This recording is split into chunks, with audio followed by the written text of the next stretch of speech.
The stone was rolled away.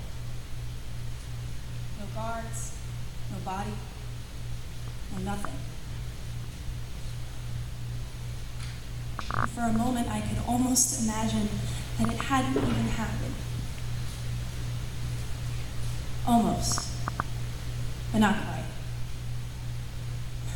I couldn't think of what to do next. I mean, when someone dies, you take spices and prepare the body for burial, and I'd done it before. But without a body, what then? So I went back to the upper room. When I told them about the rolled away stone, they didn't believe me. They said I was insane with grief. But I know the difference between grief and insanity. And then Peter, Mr. Impulsive, took off like a shot to go see for himself. And John, well, you know how tender-hearted he is.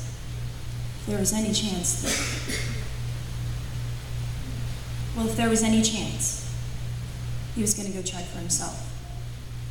Everyone else stayed put. I figured they were probably scared to death, with the riot police in high alert and the curfew and everything. When we got there, it was just like I'd left it. 2 of them actually went into the tomb, though that didn't really tell us anything new. We stood around, and then they went home or back to the others. I don't know, I was a little too preoccupied to be paying much attention. I mean, I just couldn't get over the fact that the body was gone. I mean, how do you explain something like that? It looked like somebody had come and taken the body, somebody big by the looks of that stone. And who would do something like that? And why? I mean, hadn't enough bad things already happened?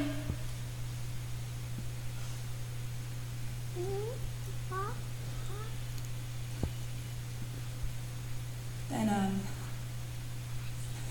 well, I have to admit this part is a little funny. After the fact. At the time, believe me, I wasn't laughing, but this guy showed up, dressed in work clothes. And I thought he was the gardener. I figured he might know what was up, but yeah, you guessed it. It was Jesus. In my defense, he was the last person I was expecting to see at that moment. And this is how I knew him. He called me by my name. See, you don't think it's a big deal to be recognized. But how many times in your life have you been really seen? Yeah, that's what I thought. Me neither. But Jesus. When Jesus sees you, it is the most truthful and loving and hopeful seeing you will ever know. So it's not something you forget. When he called my name, I knew. I just knew that it was him. And let me tell you, I about fainted, or jumped for joy, or just something.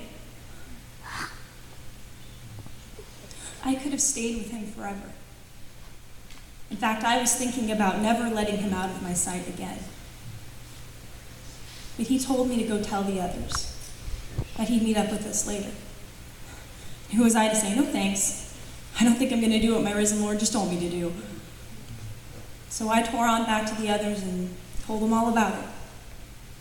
They had their doubts, and really, who could blame them? If I hadn't seen him for myself, I probably wouldn't believe it either. But I did. And I do, and wow. It's true. He is alive again. Never thought I'd actually say that.